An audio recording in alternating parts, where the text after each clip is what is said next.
کھلانے پلانے دلانے اس کی بات سننے اس کو پڑھانے اس کی ڈگری دلانے سے بھی ضروری ذمہ داری ماں باپ کی یہ ہے کہ اپنی اولاد کو ایسے راستے پر لے کے چلے جو جہنم سے بچنے والا راستہ۔ انفسکم واہلیکم نارا، خود کو اپنی اولاد کو جہنم کے راستے سے نہیں بچاتے تو پھر یاد رکھو قیامت کے دن اللہ سے اللہ تبارک و تعالیٰ سوال کرنے والا ہے۔ بچپن سے اس کی ایسی پرورش کرو کہ وہ جنت کے راستے پر چلنے والا بنے۔ ان کو اس بات کی توفیق نہیں ہوتی کہ بچے کو آ کر دیکھے کس کی صحبت میں بیٹھتا ہے، جا کر کس کے ساتھ ہو لیتا ہے۔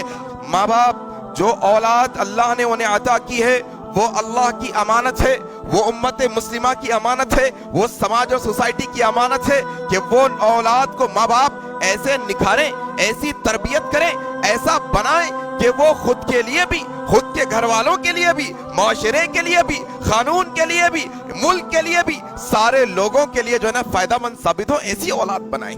اگر کوئی یہ سمجھتا ہے کہ ہم نے ہماری اولاد کو پڑھا دیا، ہم نے اولاد کو ڈگری دلا دی، ہم نے اولاد کو گاڑی دلا دی، ہم نے اولاد کے کمرے میں اے سی لگوا دی، ہم نے اولاد کو پاکٹ منی خرچے میں دے دی، ہم نے اس کے سارے جائز تمناؤں کو پورا کر دیا، اس کے خواہشات کو پورا کر دیا، ہماری ذمہ داری ختم، تو نہیں میرے بھائی۔ اللہ تبارک و تعالیٰ سورہ تحریم کی آیت نمبر 6 میں فرماتا ہے، اعوذ باللہ من الشیطان الرجیم، یا ایھا الذین آمنو، اے ایمان والو، خو انفسکم، بچاؤ اپنے آپ کو، وَأَهْلِيكُمْ، اپنے اہل و عیال کو، النار، جہنم کی آگ سے۔ تم یہ سمجھتے ہو ہم پڑھا دیے، لکھا دیے، دے دیے، دلا دیے، کر دیے، ہماری ذمہ داری ختم؟ تو لوگوں سنو، کھلانے پلانے دلانے اس کی بات سننے اس کو پڑھانے اس کی ڈگری دلانے سے بھی ضروری ذمہ داری ماں باپ کی یہ ہے کہ اپنی اولاد کو ایسے راستے پر لے کے چلے جو جہنم سے بچنے والا راستہ۔ یہ سب سے بڑی ذمہ داری ہے۔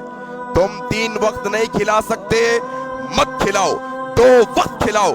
بہت نہیں پڑھا سکتے، کوئی مسئلہ نہیں، تمہاری استطاعت کے مطابق جتنا پڑھا سکتے ہو پڑھاؤ، جو اس کی خواہش پوری کر سکتے ہو تمہاری استطاعت کے مطابق کرو۔ لیکن اگر یہ سب چیزیں کرتے ہوئے اگر تم اپنی اولاد کی تربیت ایسی نہیں کرتے کہ قو انفسکم واہلیکم نارا، خود کو اپنی اولاد کو جہنم کے راستے سے نہیں بچاتے تو پھر یاد رکھو قیامت کے دن اللہ سے اللہ تبارک و تعالیٰ سوال کرنے والا ہے۔ اللہ کے نبی نے کہا، کلکم راعٍ وکلکم مسئول، تم میں سے ہر کوئی ذمہ دار ہے، ہر ذمہ دار سے اس کی ذمہ داری کا سوال کیا جائے گا۔ ماں باپ ذمہ دار ہے اپنی اولاد کے، ایک صدر ذمہ دار ہے اپنی سوسائٹی کا، ایک بڑا نگران ذمہ دار ہے اپنے محلے کا، ایک صدر ذمہ دار ہے اپنی مسجد کا۔ ہر ایک ذمہ دار سے قیامت کے دن اس کی ذمہ داری کے بارے میں پوچھا جائے گا۔ مرنے کے بعد اولاد، ہاتھ سے نکلنے کے بعد اولاد، تمہاری نافرمان بننے کے بعد اولاد، ہاتھ بننے سے بہتر ہے بچپن سے اس کی ایسی پرورش کرو کہ وہ جنت کے راستے پر چلنے والا بنے، وہ جہنم کے راستے سے بچنے والا بنے۔ مسئلہ آج کیا ہو گیا دیکھو، آپ آ کے لوگ شکایت کرتے ہیں، مولانا نوجوان کڑیل نوجوان بیٹا ہے، بات نہیں مانتا، جھڑکتا ہے ہمیں۔ میرے بھائی، جب وہ چھوٹا ننھا پودا تھا، جب وہ مڑ سکتا تھا تم نے نہیں موڑا، جب اس کی تربیت ہو سکتی تھی تم نے نہیں کی۔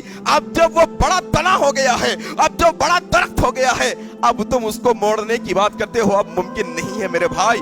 نوجوان نسل ایسے خطرناک راستے پر آج جا رہی ہے، فیشن کے نام پر، لوگوں کے اندر جو ہے نا رعب کے نام پر، لوگوں کے اندر اپنا دبدبہ بنانے کے نام پر، پوش ہم ہیں یہ نام پر، نہ جانے کیسی کیسی لتوں میں پڑی ہے۔